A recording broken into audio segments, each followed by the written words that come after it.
জাতির পিতা বঙ্গবন্ধু শেখ মুজিবুর রহমান সে 48 সাল থেকে মাতৃভাষায় কথা বলার অধিকার আদায়ের আন্দোলনের যে সূচনা করেছিলেন, তারই পথ বেয়ে জাতির পিতার নেতৃত্বে আমরা স্বাধীনতা অর্জন করি। জাতির পিতা বঙ্গবন্ধু শেখ মুজিবের প্রতি আমি শ্রদ্ধা জানাচ্ছি। তার নির্দেশে যারা সেই সময় মুক্তিযুদ্ধ পরিচালনা করে, কারণ স্বাধীনতা অর্জন হঠাৎ করে হয় না, দীর্ঘ 24 বছর 23 বছর সংগ্রাম এবং 9 মাসের মুক্তিযুদ্ধের মধ্য দিয়েই কিন্তু আমাদের বিজয় অর্জন। কিন্তু তার জন্য অনেক সংগ্রাম, অনেক রক্তত্যাগ আমাদের করতে হয়েছে। 25শে মার্চ পাকিস্তানি হানাদার বাহিনী যখন গণহত্যা শুরু করে, ঠিক তখন স্বাধীনতা ঘোষণা দিয়ে সেই 7ই মার্চের ভাষণে যেটা বলেছিলেন যে যার যা কিছু আছে তাই নিয়ে শত্রু মোকাবেলা করতে হবে। এবং 7ই মার্চের ভাষণে এবারের সংগ্রাম আমাদের মুক্তির সংগ্রাম, এবারের সংগ্রাম স্বাধীনতা সংগ্রাম যে ঘোষণা দিয়েছিলেন, এবং সেই নির্দেশনা মেনেই এদেশের মানুষ অস্ত্র তুলে নেয়। 25শে মার্চ গণহত্যা চালাবার সাথে সাথেই জাতির পিতা সেই স্বাধীনতার বার্তা পৌঁছে যায় সমগ্র বাংলাদেশে। এবং এই জাতীয় 4 নেতা সহ আওয়ামী লীগের সকল নেতাদেরকে তিনি নির্দেশ দিয়েছিলেন বিভিন্ন এলাকায় ছড়িয়ে পড়তে এবং যুদ্ধ পরিচালনা করতে। এবং সেই যুদ্ধ পরিচালনা করেই আমরা বিজয় পেয়েছিলাম। আমাদের দুর্ভাগ্য যে 15ই আগস্ট জাতির পিতাকে নির্মমভাবে হত্যা করে। আর এই হত্যার পরেই কারাগারে 3রা নভেম্বর জাতীয় 4 নেতাকে হত্যা করে। এই হত্যার পিছনে যেমন খুনি মোস্তাক চক্রান্তকারী, আর খুনি মোস্তাকের মূল শক্তি ছিল জিয়াউর রহমান, যে সেনাবাহিনীতে উপসেনা প্রধান হিসেবে যাকে নিয়ে আসা হয়েছিল, রাখা হয়েছিল, সেই ছিল এই ষড়যন্ত্রের সঙ্গে সম্পূর্ণভাবে সম্পৃক্ত। এবং 15ই আগস্টের পরে মোস্তাক কিন্তু বেশি দিন আর টিকতে পারেনি, এরপর জিয়াই ক্ষমতায় চলে আসে।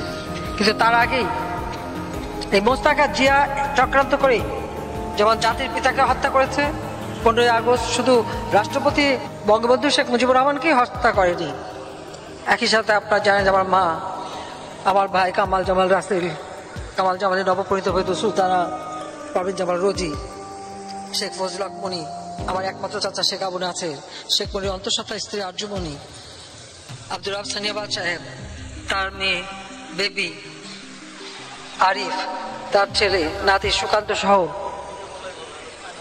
ব্রিগেডিয়ার জামিল উদ্দিন ছুটে গিয়েছিলেন, আমার বাবা মিলিটারি সেক্রেটারি, তাকেও ঘাতকরা হত্যা করে। পুলিশ অফিসার সিদ্দিকুর রহমানকে হত্যা করে। আব্দুর রাব সানিয়াবাদ সাহেবের ভাগ্নে, সেও মুক্তিযোদ্ধাই ছিল, সাংবাদিক শহীদ সানিয়াবাদ, তাকে হত্যা করে। ভাগ্নে রেন্টু, তাকে হত্যা করে। এই হত্যাকাণ্ডের সঙ্গে মোস্তাকের সব থেকে বেশি নির্ভরযোগ্য লোক ছিল জিয়াউর রহমান। একটা সেনা অভ্যুত্থান হয়েছিল 15 আগস্টের হত্যাকাণ্ডের পরে। সেই সময় জিয়াউর রহমানের পরিকল্পনায় এবং মোস্তাক তখন নিজেকে রাষ্ট্রপতি ঘোষণা দিয়েছে, এরা মিলেই জেলখানার এই হত্যাকাণ্ডটা চালিয়েছিল। জেল কেটে সাধারণত কেউ ঢুকতে পারে না, কিন্তু রাষ্ট্রপতি যখন হুকুম দেয় তখন তারা গেট খুলতে বাধ্য হয়েছিল। এবং আসলে তারা বলেছিল আলোচনা করবে, এই আলোচনার কথা বলেই কিন্তু তারা ঢোকে। এই হত্যাকাণ্ডের পরেই কিন্তু মোস্তাক কিন্তু আর থাকতে পারেনি, এরপরে কিন্তু জিয়াই চলে আসে ক্ষমতায়। এবং জিয়া ক্ষমতায় আসার পর সেনাবাহিনীর হাজার হাজার অফিসার, সৈনিক এবং মুক্তিযোদ্ধা, বিশেষ করে যারা, তাদেরকে নির্মমভাবে হত্যা করে। বিমান বাহিনীর 500-র উপর অফিসার এবং বিমান বাহিনীর কর্মকর্তাকে হত্যা করে। সেই পরিবারগুলি অনেকে তো লাশও খুঁজে পায়নি, জানতেও পায়নি কি অপরাধ ছিল তাদের। বিচারের নামে প্রহসন, হয়তো বিচার হচ্ছে শুনলো, কিন্তু রায়ের আগেই ফাঁসি। একই দিনে 10 জন করে ফাঁসিও দেওয়া হয়েছে ঢাকা কেন্দ্রীয় কারাগারে। এই হত্যাযজ্ঞ চালানো, এটাই ছিল তাদের কাজ। এই জাতীয় 4 নেতা যারা জাতির পিতার নেতৃত্বে যুদ্ধ পরিচালনা করেন, এপ্রিল মাসের 10 তারিখে আমাদের যারা নির্বাচিত জনপ্রতিনিধি, তখন প্রাদেশিক পরিষদ এবং জাতীয় পরিষদ এই সকল সদস্যরা মিলে গণপ্রজাতন্ত্রী বাংলাদেশ সরকার গঠন করে 17 এপ্রিল মুজিবনগরে শপথ নেয় এবং জাতিপিতা বঙ্গবন্ধু শেখ মুজিব, রাষ্ট্রপতি সৈয়দ নজরুল ইসলাম, উপরাষ্ট্রপতি তাজউদ্দিন আহমেদ, প্রধানমন্ত্রী এবং মনসুর আলী কাদের সহ তারা মন্ত্রিপরিষদ গঠন করেন এবং সেখানেই স্বাধীনতার ঘোষণাপত্র পাঠ করা হয় এবং সেই ঘোষণাপত্রের উপরই আমাদের যুদ্ধ পরিচালনা করা হয় এবং আমরা সেই যুদ্ধে আমাদের মিত্র শক্তি ভারত সহ বিভিন্ন দেশ আমাদের সহযোগিতা করে, আমরা বিজয় অর্জন করি। পাকিস্তানি হানাদার বাহিনী আত্মসমর্পণ করে। কাজে যারা জাতির পিতার নেতৃত্বে এই যুদ্ধ পরিচালনা করেছিলেন বা প্রথম গণপ্রজাতন্ত্রী বাংলাদেশ সরকারের মন্ত্রিসভায় ছিলেন, বেঁচে বেঁচে তাদেরকে কিন্তু হত্যা করা হয়েছিল। প্রথমে রাষ্ট্রপতি জাতির পিতা বঙ্গবন্ধু শেখ মুজিবকে, আর তারপরে তার এই 4 জাতীয় নেতাকে। এরপরে তো হত্যাযজ্ঞ, গ্রেপ্তার এগুলি চলতেই থাকে। অর্থাৎ বাংলাদেশে যে হত্যা, ষড়যন্ত্রের রাজনীতিটা শুরু, যার ফলে এদেশের মানুষের ভাগ্য নিয়ে খেলা শুরু হয়। আমাদের যে মুক্তিযুদ্ধ মূল লক্ষ্য, চেতনা, যে আদর্শ, একে একে তা ধ্বংস করা হয়। জয় বাংলা স্লোগান নিষিদ্ধ, 7ই মার্চের ভাষণ নিষিদ্ধ। জিয়াউর রহমান মুক্তিযোদ্ধা কথায় বলে, সে যদি সত্যিকার প্রকৃত মুক্তিযোদ্ধা হতো তাহলে জয় বাংলা স্লোগান তার আমলে নিষিদ্ধ হয় কেন? যে 7ই মার্চের ভাষণ এই বাঙালিকে উদ্বুদ্ধ করেছিল মুক্তিযুদ্ধে প্রস্তুতি নেবার জন্য, গেরিলা যুদ্ধের প্রস্তুতি নেবার জন্য, যে ভাষণ আজকে সারা বিশ্বে আন্তর্জাতিক প্রামাণ্য দলিলে স্থান পেয়েছে, ইউনেস্কো কর্তৃক জাতিসংঘ স্বীকৃতি দিয়েছে, ওই ভাষণও নিষিদ্ধ করে দিয়েছিল। কাজে এরা যে স্বাধীনতার সম্পূর্ণ চেতনাটাকে নষ্ট করতে চেয়েছিল, লাখো শহীদের আত্মত্যাগকে এরা অস্বীকার করতে চেয়েছিল। এমনকি জাতির পিতাকে হত্যার পর বাংলাদেশের নামটাও পরিবর্তন করেছিল, কিন্তু দেশের মানুষ সেটা মেনে নেয়নি। কিন্তু রেডিও বা টেলিভিশন বা সবকিছু নাম কিন্তু পরিবর্তন করে সেই পাকিস্তানি কায়দায় নাম রাখা হয়েছিল, যা আমরা আওয়ামী লীগ সরকার এসে সেগুলি আবার নতুন বা সংশোধন করে, যেটা স্বাধীনতার পর করা হয়েছিল, আমরা সেইভাবে করি।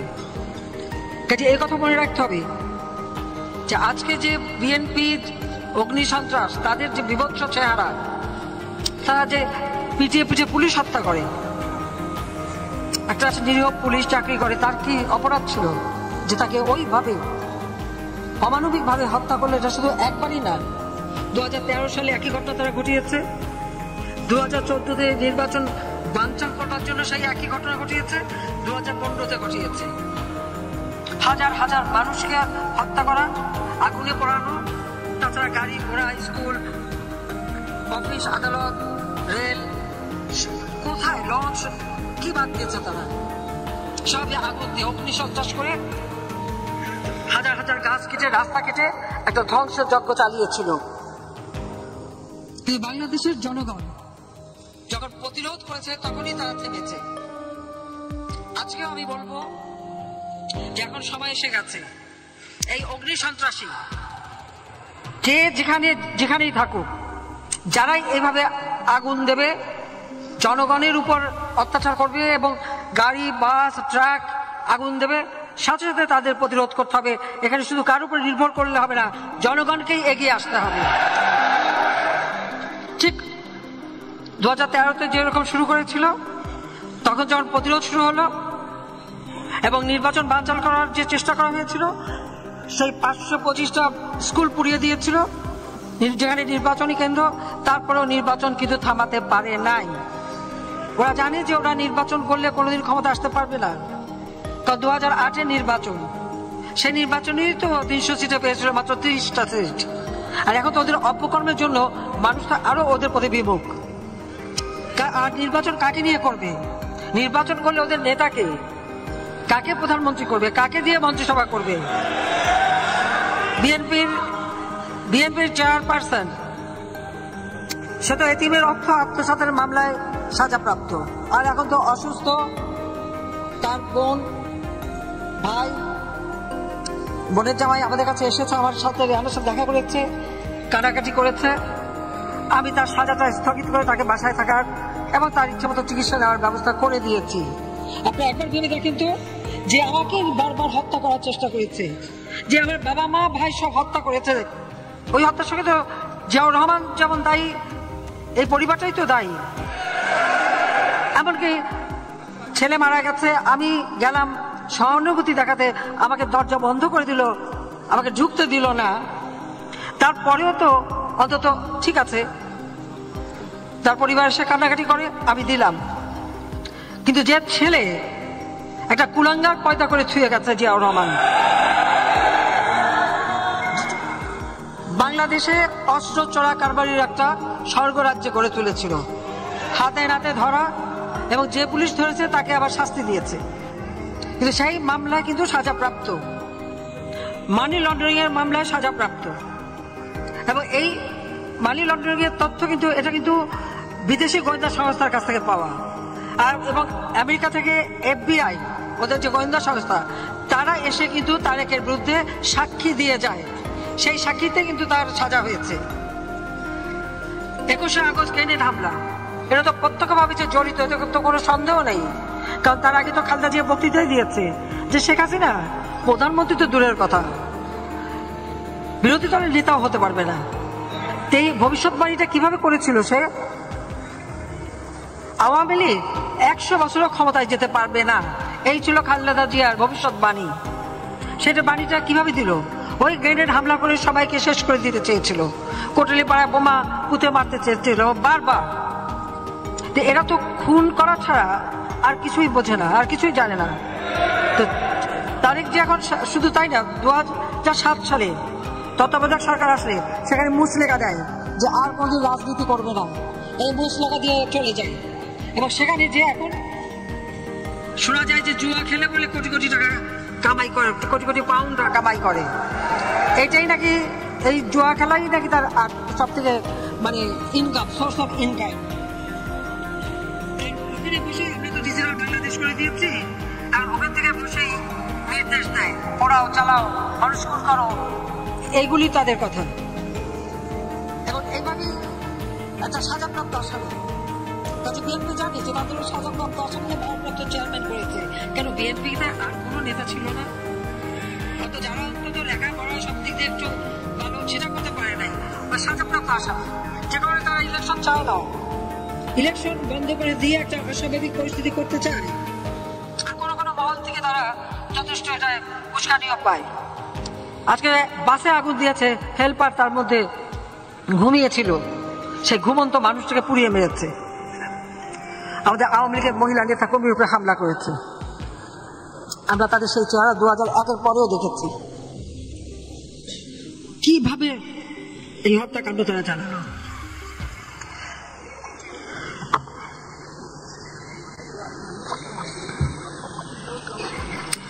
দু 2013 সালে গাইবান্ধা, রাজশাহী, বিভিন্ন জায়গায় পুলিশ সাধারণ একটা চাকরি করে, এক একটা পরিবার তাদের উপর নির্ভর। তারা তো মানুষকে সহযোগিতা করার জন্য, যে এবারে যেভাবে মেরেছে আপনারা দেখেছেন, মাথার হেলমেটটা পর্যন্ত খুলে দিয়ে কপালো। এরা কি মানুষ? এদের মধ্যে কি কোনো মনুষ্যত্ববোধ আছে? এদের বিরুদ্ধে এতটুকু কোনো, এরা কিসের রাজনীতি করে? যারা মানুষ পুড়িয়ে হত্যা করে তারা কি রাজনীতি করে? সেটা আমার প্রশ্ন। কার জন্য রাজনীতি? কার স্বার্থে রাজনীতি?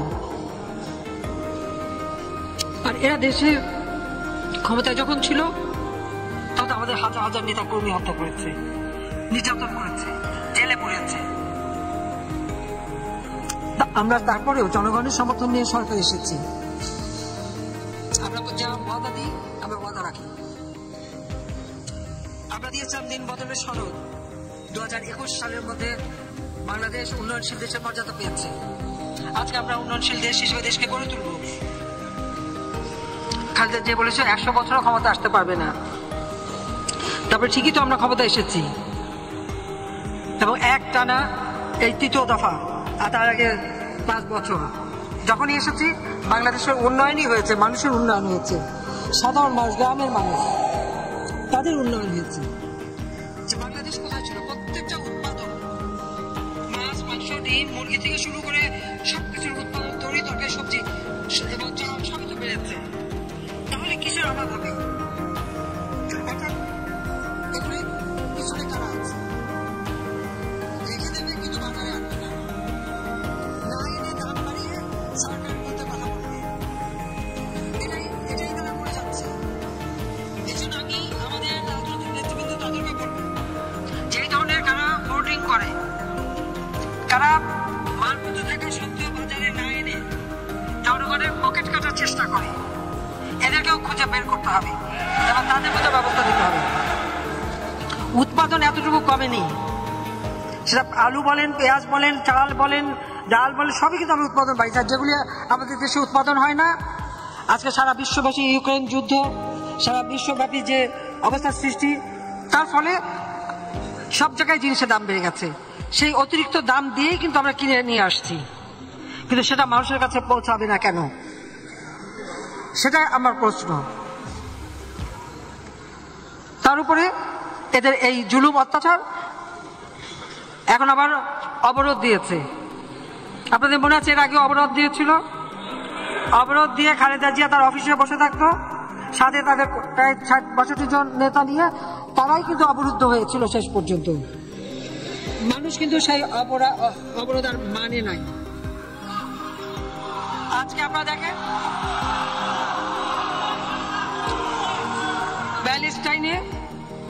প্যালেস্টাইনে আজ সেখানে কি হচ্ছে? হাসপাতালে বোমা মেরেছে, ব্যাপটিস্ট হাসপাতাল, যেখানে মা ভেবেছে আমার বাচ্চাকে নিয়ে ওখানে থাকলে বোধহয় নিরাপদ থাকবো, অথচ ইসরায়েলটা তা সেখানেই বম্বিং করেছে। আর এখানে আমাদের দেশে আমরা কি দেখলাম? এই বিএনপি জামাত পুলিশ হাসপাতাল, সেই পুলিশ হাসপাতালে যে তারা সেখানে আগুন দেয়, অ্যাম্বুলেন্স পোড়ায়, ভাঙচুর করে, সেখানে যে হাসপাতালে তারা আক্রমণ করে।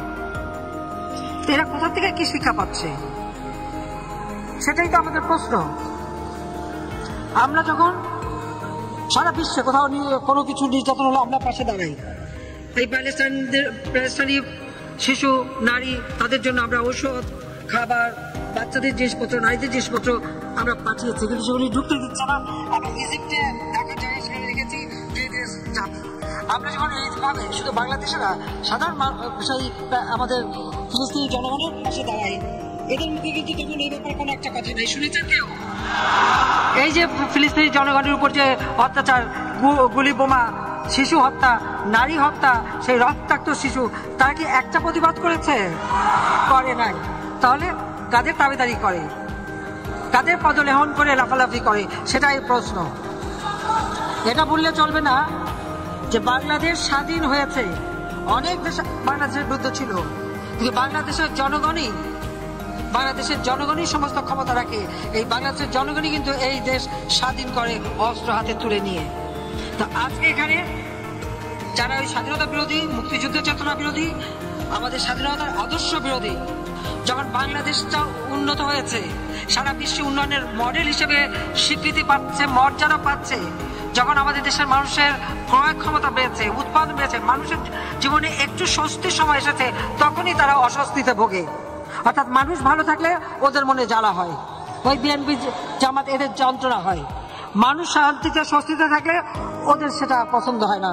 ওরা মানুষের জীবন নিয়ে ছিনিমিনি খেলে, যে কারণে এরা এই জ্বালাও পোড়াও অগ্নি সন্ত্রাস করে বেড়াচ্ছে। তাদের হাত থেকে নারী শিশু রেহাই পায় না, পুলিশ রেহাই পায় না, হাসপাতাল রেহাই পায় না, অ্যাম্বুলেন্স রেহাই পায় না, রোগী নিয়ে অ্যাম্বুলেন্স যাচ্ছে, তা সেখানে হামলা করে।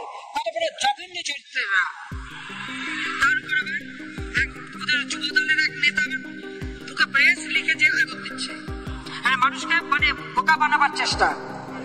কাজে ওদের ওই ভাওতাবাজি, এই সন্ত্রাস, এগুলির বিরুদ্ধে আমাদের প্রতিবাদ করতে হবে, এবং সর্বস্তরের মানুষকে নিয়ে, কারণ আমরা জনগণের শক্তিতে বিশ্বাস করি। আজকে আমরা 4 নেতাকে হারিয়েছি, জাতির পিতাকে হারিয়েছি, আমি তো আমার পরিবার সব হারিয়েছি, কিন্তু একটা কারণে তো আমাদের রাজনীতি, যে আদর্শ নিয়ে এই দেশ স্বাধীন হয়েছে। তারা ভেবেছিল 15 আগস্ট জাতির সেনা বিমান ঘটিয়ে সেখান থেকে বাংলাদেশকে আবার বিচ্যুত করবে। আজকে সেটা পারে নাই। আজকে বাংলাদেশ উঠে এসেছে সারা বিশ্বের মর্যাদার আসন নিয়ে, মুক্তিযুদ্ধের চেতনা নিয়ে, সেটাকেই তারা ধ্বংস করতে চায়। সেই জন্যই আওয়ামী লীগের নেতাকর্মী যে যেখানে আছে, আমাদের সমস্ত সহযোগী সংগঠন সকলেই এমনভাবে আপনাদের সংগঠিত হতে হবে যেন ওই অবরোধ আর অগ্নি সন্ত্রাস করার জন্য একটাও পার না পায়। আর যদি কোনোটা ধরা পড়ে হাতে নাতে যে আগুন দিচ্ছে, ওই যে ধরে শাসনে ওই আগুনেই দাঁড়িয়ে ফেলতে হবে। আর হাত পড়ায় ওই হাত, যে হাত দিয়ে আগুন দেবে ওই হাতই পোড়াতে হবে, তাহলেই তারা সিধা হবে, তা নাহলে এরা সিধা হবে না। কারণ যে যেমন তেমন করতে হয়, যেমন কুকুর তেমন মুকুট দিতে হয়, তখন ওদের শিক্ষা হবে। আর সেই সাথে আমি বলবো, আজকে ভাতের অধিকার নিশ্চিত করেছি। বাংলাদেশ আজকে উন্নয়নশীল দেশ। এই উন্নয়নশীল দেশ হিসেবে যেন বাংলাদেশ এগিয়ে যেতে পারে, আমাদের যে নেতাদের আমরা হারিয়েছি তাদের কাছে আমাদের এটাই ওয়াদা যে আপনাদের জীবন নিয়ে গেছে শক্তি, কিন্তু যে বাংলাদেশ আজকে জাতির পিতা রেখে গেছেন, আজকে জাতীয় 4 নেতা, আমরা এটাই বলবো যে এই আদর্শ নিয়েই বাংলাদেশ গড়ে উঠবে। ওই সমস্ত দুষ্কৃতিকারী কয়েকজনের লাফালাফিতে এদেশে কখনো নির্বাচনে বানচাল করতে পারবে না। এই দেশের মানুষের ভাগ্য নিয়ে ছিনিমিনি খেলতে দেওয়া হবে না। আমার অনুরোধ থাকবে, সামনে নির্বাচন, এই নির্বাচনে নানাভাবে গোলমাল করার চেষ্টা করবে। আওয়ামী লীগের প্রত্যেকটা নেতা কর্মীকে ঐক্যবদ্ধ থাকতে হবে, এবং মানুষের ভোটের অধিকার যা অনেক সংগ্রামের মধ্য দিয়ে আমরা আদায় করেছি, সেই অধিকার যাতে নিশ্চিত থাকে, মানুষ যেন তার ভোট শান্তিপূর্ণভাবে দিতে পারে, সেই পরিবেশ রাখতে হবে। কাজে যে সিদ্ধান্ত দেব সেই সিদ্ধান্ত মানতে হবে। আর এখন এই অগ্নি সন্ত্রাসীদের বিরুদ্ধে প্রত্যেকটা প্রতিরোধ গড়ে তুলতে হবে, প্রত্যেক এলাকায়, শুধু ওই ঢাকা শহর বলে না, যেখানে যেখানে তারা এই ধরনের অগ্নি সন্ত্রাস করবে সেই এলাকায় কত বিএনপি আছে খুঁজে বের করতে হবে, ধরিয়ে দিতে হবে। আর মানুষের যানবাহন যেন ক্ষতি করতে না পারে তাদেরকে সুরক্ষা দিতে হবে, এটাই আওয়ামী লীগের দায়িত্ব। কারণ আমাদের আর কিছু নাই, আমাদের কোনো মুরব্বী নাই, আমাদের আছে বাংলাদেশের জনগণ। সেই জনগণ নিয়েই আমাদের চলতে হবে। শুধু তাই না, আমাদের অনেক হাজার হাজার নেতা কর্মী যারা এই সংগ্রাম করতে গিয়ে জীবন দিয়েছে, নির্যাতিত হয়েছে, এখনো আগুনে পড়ে যে মানুষগুলি কষ্ট পাচ্ছে, তাদের কথা স্মরণে রেখে শপথ নিয়ে জনগণের ভোটের অধিকার নিশ্চিত করে সুষ্ঠু নির্বাচন করে গণতান্ত্রিক ধারা অব্যাহত রাখতে হবে, যাতে করে এই দেশের অগ্রযাত্রা আর কেউ ব্যাহত করতে না পারে। সেটাই আপনাদেরকে আজকে মনে রাখতে হবে যে অনেক ঘাত প্রতিঘাতের মধ্য দিয়ে আজকে দেশের মানুষের আমরা উন্নতি করতে পেরেছি। এই উন্নত কারাগার সব থেকে সুরক্ষিত জায়গা, আর সেই কারাগারে ঢুকে নির্মমভাবে হত্যাকাণ্ড চালায়। জাতির পিতা বঙ্গবন্ধু শেখ মুজিবুর রহমান সে 48 সাল থেকে মাতৃভাষায় কথা বলার অধিকার আদায়ের আন্দোলনের যে সূচনা করেছিলেন, তারই পথ বেয়ে জাতির পিতার নেতৃত্বে আমরা স্বাধীনতা অর্জন করি। জাতির পিতা বঙ্গবন্ধু শেখ মুজিবের প্রতি আমি শ্রদ্ধা জানাচ্ছি। তার নির্দেশে যারা সেই সময় মুক্তিযুদ্ধ পরিচালনা করে, কারণ স্বাধীনতা অর্জন হঠাৎ করে হয় না, দীর্ঘ 24 বছর 23 বছর সংগ্রাম এবং 9 মাসের মুক্তিযুদ্ধের মধ্য দিয়েই কিন্তু আমাদের বিজয় অর্জন। কিন্তু তার জন্য অনেক সংগ্রাম, অনেক রক্তত্যাগ আমাদের করতে হয়েছে। 25শে মার্চ পাকিস্তানি হানাদার বাহিনী যখন গণহত্যা শুরু করে, ঠিক তখনই স্বাধীনতা ঘোষণা দিয়ে সেই 7ই মার্চের ভাষণে যেটা বলেছিলেন যে যার যা কিছু আছে তাই নিয়ে শত্রু মোকাবেলা করতে হবে, এবং 7ই মার্চের ভাষণে এবারের সংগ্রাম আমাদের মুক্তি সংগ্রাম, এবারের সংগ্রাম স্বাধীনতার সংগ্রাম যে ঘোষণা দিয়েছিলেন, এবং সেই নির্দেশনা মেনেই এদেশের মানুষ অস্ত্র তুলে নেয়। 25শে মার্চ গণহত্যা চালাবার সাথে সাথেই জাতির পিতা সেই স্বাধীনতার বার্তা পৌঁছে দেয় সমগ্র বাংলাদেশে। এবং এই জাতীয় চার নেতা সহ আওয়ামী লীগের সকল নেতাদেরকে তিনি নির্দেশ দিয়েছিলেন বিভিন্ন এলাকায় ছড়িয়ে পড়তে এবং যুদ্ধ পরিচালনা করতে। এবং সেই যুদ্ধ পরিচালনা করেই আমরা বিজয় পেয়েছিলাম। আমাদের দুর্ভাগ্য যে 15ই আগস্ট জাতির পিতাকে নির্মমভাবে হত্যা করে। আর এই হত্যার পরেই কারাগারে 3রা নভেম্বর জাতীয় চার নেতাকে হত্যা করে। এই হত্যার পিছনে যেমন খুনি মোস্তাক চক্রান্তকারী, আর খুনি মোস্তাকের মূল শক্তি ছিল জিয়াউর রহমান, যে সেনাবাহিনীতে উপসেনা প্রধান হিসেবে যাকে নিয়ে আসা হয়েছিল, রাখা হয়েছিল, সেই ছিল এই ষড়যন্ত্রের সঙ্গে সম্পূর্ণভাবে সম্পৃক্ত। এবং 15ই আগস্টের পরে মোস্তাক কিন্তু বেশি দিন আর টিকতে পারেনি। এরপর জিয়াই ক্ষমতায় চলে আসে। কিন্তু তার আগেই এই মোস্তাক আর জিয়া চক্রান্ত করেই যেমন জাতির পিতাকে হত্যা করেছে, 15ই আগস্ট শুধু রাষ্ট্রপতি বঙ্গবন্ধু শেখ মুজিবুর রহমানকেই হত্যা করেনি, একই সাথে আপনারা জানেন আমার মা, আমার ভাই কামাল জামাল রাসেল, কামাল জামালের নবপরিত হয়তো সুলতানা, পারভীন জামাল রোজি, শেখ ফজল হক মনি, আমার একমাত্র চাচা শেখ আবুল আছে, শেখ মনির অন্তঃসত্ত্বা স্ত্রী আর্জুমণি, আব্দুল রব সান্নিয়াবাল সাহেব, তার মেয়ে বেবি আরিফ, তার ছেলে নাতি সুকান্ত সহ ব্রিগেডিয়ার জামিল উদ্দিন ছুটে গিয়েছিলেন করবা মিলিটারি সেক্রেটারি, তাকেও ঘাতকরা হত্যা করে। পুলিশ অফিসার সিদ্দিকুর রহমানকে হত্যা করে। আব্দুল রব সান্নিয়াবাল সাহেবের ভাগ্নে, সেও মুক্তিযোদ্ধাই ছিল, সাংবাদিক শহীদ সানিওয়াল, তাকে হত্যা করে। ভাগ্নে রেন্টু, তাকে হত্যা করে। এই হত্যাকাণ্ডের সঙ্গে মোস্তাকের সব থেকে বেশি নির্ভরযোগ্য লোক ছিল জিয়াউর রহমান। একটা সেনা অভ্যুত্থান হয়েছিল 15 আগস্টের হত্যাকাণ্ডের পরে। সেই সময় জিয়াউর রহমানের পরিকল্পনায়, এবং মোস্তাক তখন নিজেকে রাষ্ট্রপতি ঘোষণা দিয়েছে, এরা মিলেই জেলখানার এই হত্যাকাণ্ডটা চালিয়েছিল। জেল গেটে সাধারণত কেউ ঢুকতে পারে না, কিন্তু রাষ্ট্রপতি যখন হুকুম দেয় তখন তারা গেট খুলতে বাধ্য হয়েছিল। এবং আসলে তারা বলেছিল আলোচনা করবে, এই আলোচনার কথা বলেই কিন্তু তারা ঢোকে। এই হত্যাকাণ্ডের পরেই কিন্তু মোস্তাক কিন্তু আর থাকতে পারেনি। এরপরে কিন্তু জিয়াই চলে আসে ক্ষমতায়, এবং জিয়া ক্ষমতায় আসার পর সেনাবাহিনীর হাজার হাজার অফিসার, সৈনিক এবং মুক্তিযোদ্ধা, বিশেষ করে যারা, তাদেরকে নির্মমভাবে হত্যা করে। বিমান বাহিনীর 500-র উপর অফিসার এবং বিমান বাহিনীর কর্মকর্তাকে হত্যা করে। সেই পরিবারগুলি অনেকে তো লাশও খুঁজে পায়নি, জানতেও পায়নি কি অপরাধ ছিল তাদের। বিচারের নামে প্রহসন, হয়তো বিচার হচ্ছে শুনলো, কিন্তু রায়ের আগেই ফাঁসি। একই দিনে 10 জন করে ফাঁসিও দেওয়া হয়েছে ঢাকা কেন্দ্রীয় কারাগারে। এই হত্যাযজ্ঞ চালানো, এটাই ছিল তাদের কাজ। এই জাতীয় চার নেতা যারা জাতির পিতার নেতৃত্বে যুদ্ধ পরিচালনা করেন, এপ্রিল মাসের 10 তারিখে আমাদের যারা নির্বাচিত জনপ্রতিনিধি, তখন প্রাদেশিক পরিষদ এবং জাতীয় পরিষদ, এই সকল সদস্যরা মিলে গণপ্রজাতন্ত্রী বাংলাদেশ সরকার গঠন করে। 17 এপ্রিল মুজিবনগরে শপথ নেয়, এবং জাতিপিতা বঙ্গবন্ধু শেখ মুজিব, রাষ্ট্রপতি সৈয়দ নজরুল ইসলাম, উপরাষ্ট্রপতি তাজউদ্দিন আহমেদ, প্রধানমন্ত্রী এবং মনসুর আলী, কাদের জামান সহ তারা মন্ত্রিপরিষদ গঠন করে। এবং সেইখানেই স্বাধীনতার ঘোষণাপত্র পাঠ করা হয়, এবং সেই ঘোষণাপত্রের উপরই আমাদের যুদ্ধ পরিচালনা করা হয়। এবং আমরা সেই যুদ্ধে আমাদের মিত্র শক্তি ভারত সহ বিভিন্ন দেশ আমাদের সহযোগিতা করে। আমরা বিজয় অর্জন করি, পাকিস্তানি হানাদার বাহিনী আত্মসমর্পণ করে। যারা জাতির পিতার নেতৃত্বে